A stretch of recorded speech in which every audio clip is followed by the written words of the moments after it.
Aloha! Today at BeaDazzle Hawaii we are making an adjustable heart ring. It's silver wire and it measures 8 inches. I'm using my nylon plier to smooth out the wire just a little bit to make sure it's straight. We're first going to create the heart. With our 3-step plier, I'm using the first step to make a small swirl to start, and I make a simple loop. Then I grasp the back of the simple loop, and just with my fingers I push the wire around to start the swirl.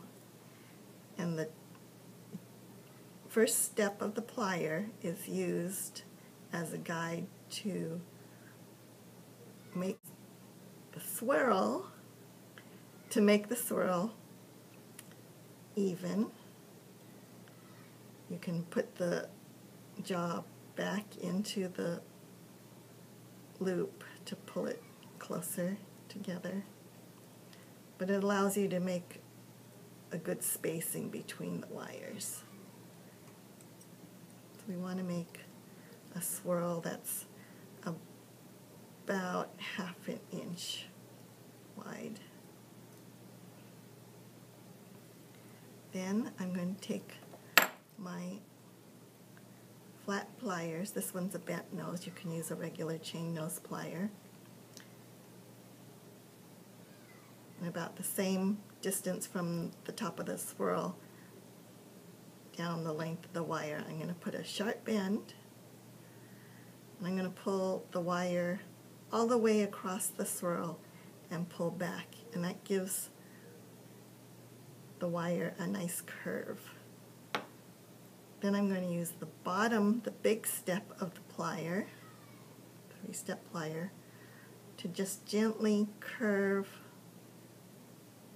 the wire to make the second bump. It's going to make a nice big loop. It's just a guide to make that circle.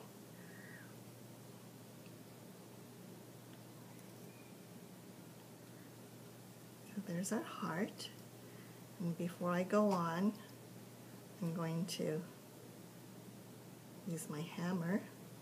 My chasing hammer has a smooth surface, and my little anvil, the top of the anvil, and I'm going to harden and pound to give it some texture. First I'm using the flat side of the hammer to flatten the wire. That gives a nice shine to it. Then I'm going to turn and tap with the ball to give it extra texture and sparkle.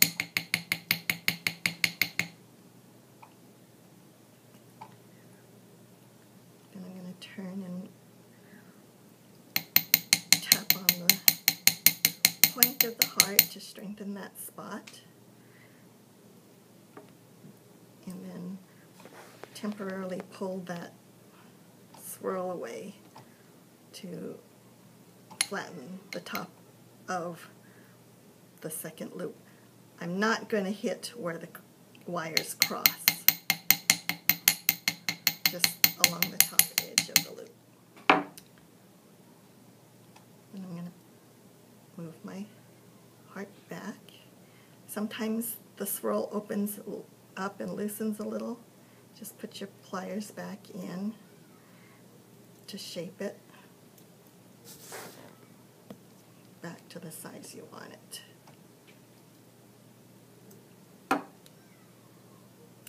Next, we're going to hammer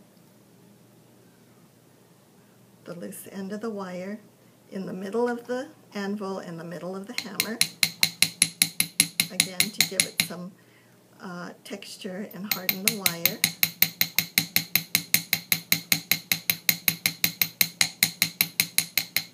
Stay in the middle. You don't want to hit the corners of the anvil. That'll put a dent in the wire and can break it. So we have a nice texture on the wire. And I'm using a multi-mandrel, the round shape. And on this mandrel, I've already measured this ring. And the fifth step up, 1, 2, 3, 4, 5, makes an 8-inch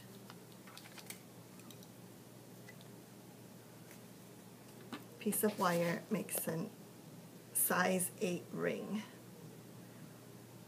So we're going to pull around, and again I'm going to pull the heart away from the mandrel a little bit so I can wind the wire all the way around to give it a round shape.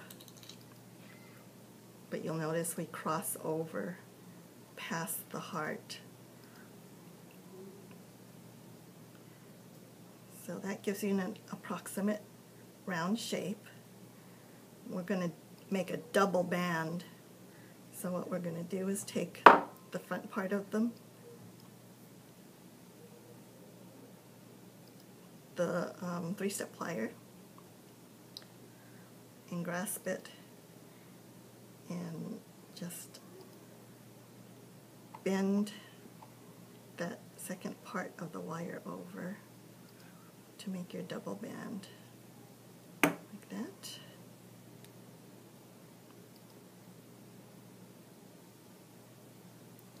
And I put a little bit of a loop at the tip.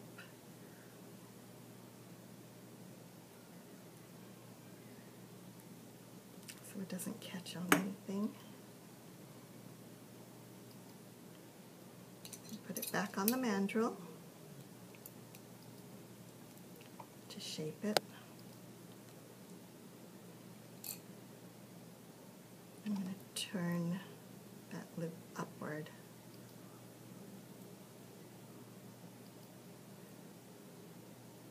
To clear. 4, 5.